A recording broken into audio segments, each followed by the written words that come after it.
In this segment of Under the Sea, we'll be cooking a Japanese-inspired dish using black cod, also known as sablefish. So black cod, or sable, is a wonderful fish from the waters around Alaska and Canada. Very cold water. It swims very deep. It is a fish that's very buttery in flavor and is approved, is not overfished. It's a wonderful fish if you can get your hands on it. You're going to find it. Well, let's face it, everything's going online now. So if you look into some of those online fish ordering companies, they'll have it. Or some of your better grocery stores. So I have seen it in some better grocery stores. If you live in a big city like I do, you can find a fishmonger. They'll probably have it every once in a while. If you see it, it's not going to be cheap, but it is worth the purchase. We don't see it a lot in America because an incredible amount goes to Japan. And that's why we're making this dish today. It is again, Japanese influenced. If you've heard of the famous New York restaurant Nobu, their signature dish is a miso marinated sablefish that's marinated for 3 days before they cook it. So we're not doing that, obviously. But the important thing to know about sablefish is it's a hard fish to screw up. It's just a nice firm flesh, not very fishy. Like I said, buttery tasting fish. And again, it's really easy to work with. So the first thing I'm going to do is I'm going to make a marinade. Most of this you can find in the store. And I'm going to marinate it for 30 minutes in the refrigerator and then broil it. So this dish will take maybe an hour to come together. First off, though, I have a little bottle of Pinot Grigio. So I'm going to crack that. So you can serve a Pinot Grigio with this, Sauvignon Blanc. There's lots of different wines that can go with this. Sake. If you happen to have some sake lying around, obviously that would be perfect. So our marinade is going to play off the old concept of sweet and sour. Like everything in this world from a marinade standpoint seems to be a sweet and sour combination. So I'm going to start with tamari sauce. Tamari is the Japanese equivalent of soy sauce. Some slight differences.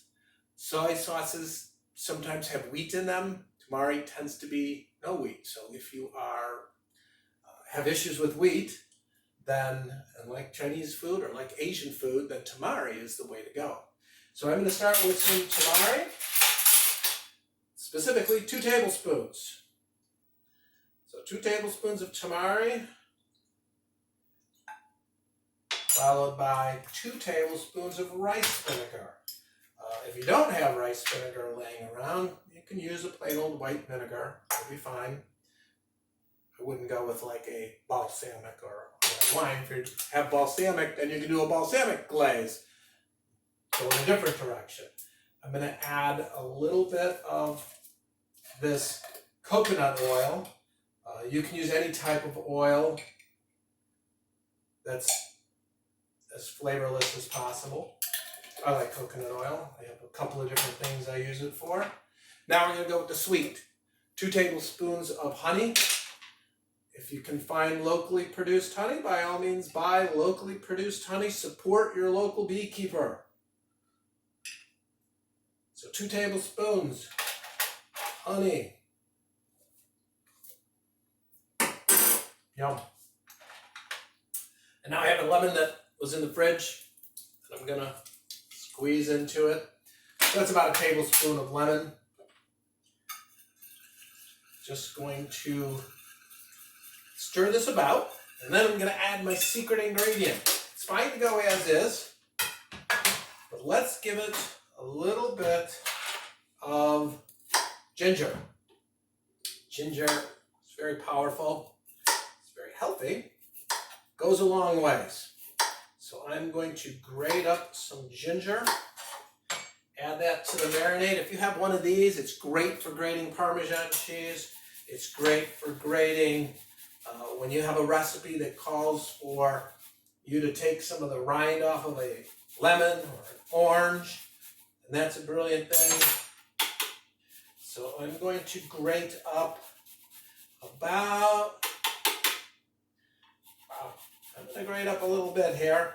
Try to get to at least a half a teaspoon, maybe a full teaspoon. I think that's enough.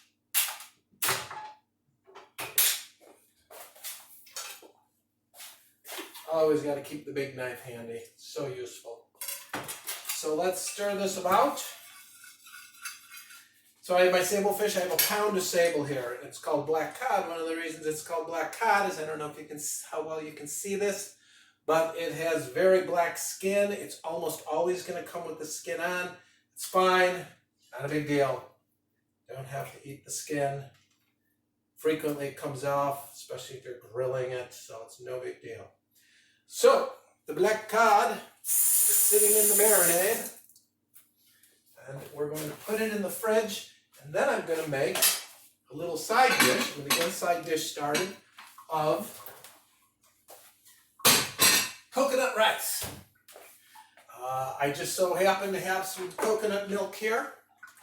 Been looking for something to do with it. They're great. I make curries with coconut milk, but I thought, hey, thinking about making some rice with this dish anyways. So I thought, hey, why not make some coconut rice? So let's open this up and make some coconut rice. So here I have a can of coconut juice, which you can find in most grocery stores now. Pan over here. 1 cup of rice. This is jasmine rice. If you don't have jasmine rice, that's all right. I'm going to rinse the rice, get off some of the starches. Jasmine rice pretty much should always be rinsed. There's some people that say all rice should be rinsed. I don't know about that, but certainly jasmine rice should be rinsed.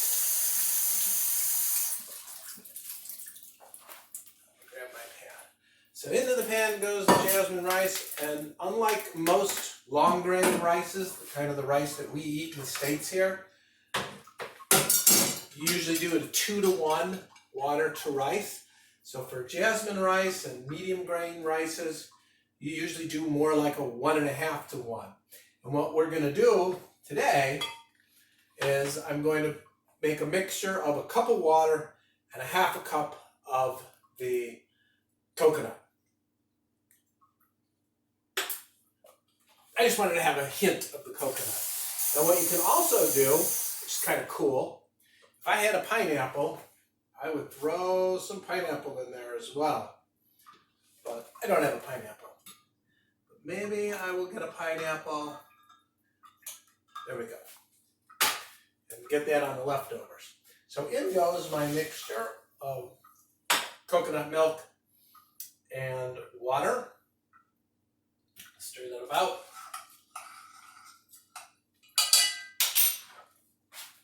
Put it on here. Turn this on. That's going to come to a boil, and then I'm going to cook it like regular rice. It's going to turn it down to a simmer, cover, simmer on very, very low, 15 minutes. Sit for 10 minutes. Take it off, sit for 10 minutes. It should be fine. By then, the cod will come out. We'll broil the cod, and everything will be ready.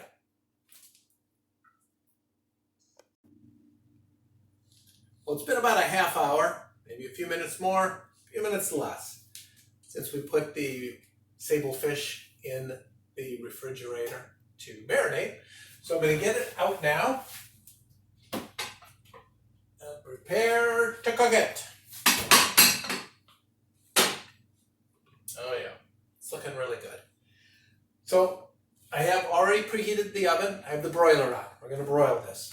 We're going to broil it for 10 minutes. So you're probably wondering why 10 minutes? Well, because it's 1 inch thick.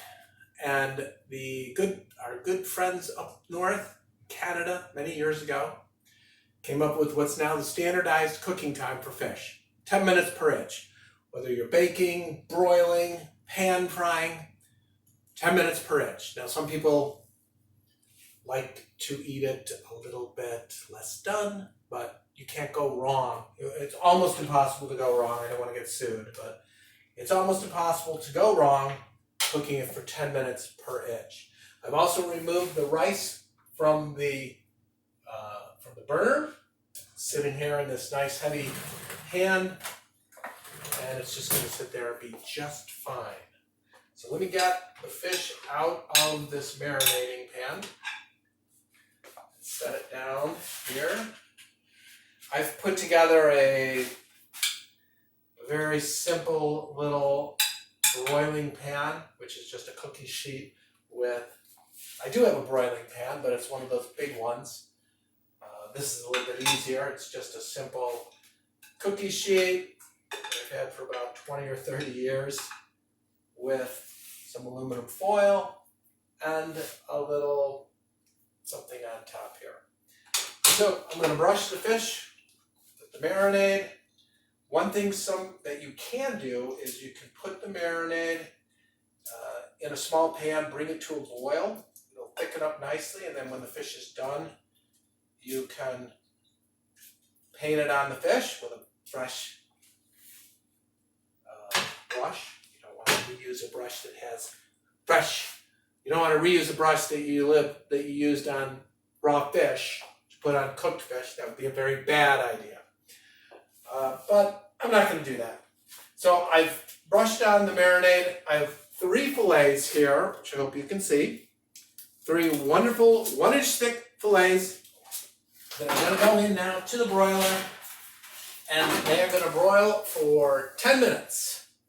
And then I'm going to take them out, serve them with the coconut rice, and have a terrific meal. While the fish was in the broiler for 10 minutes, one thing to watch closely, or one thing to make sure of, is that you don't have your broiler rack too high. You actually want it down a couple of levels, because you don't want the fish to burn. The marinade can caramelize, so to speak. But this is perfect. The fish is actually perfectly cooked in the middle. We have our rice on the side. It tastes just slightly coconut. You don't really want rice to taste really coconutty. Just want it to have a slight taste. And I chopped up some green onions and put it over the fish. So here you go. Here you have it. This is Sablefish, Japanese style, with coconut rice. Thank you very much.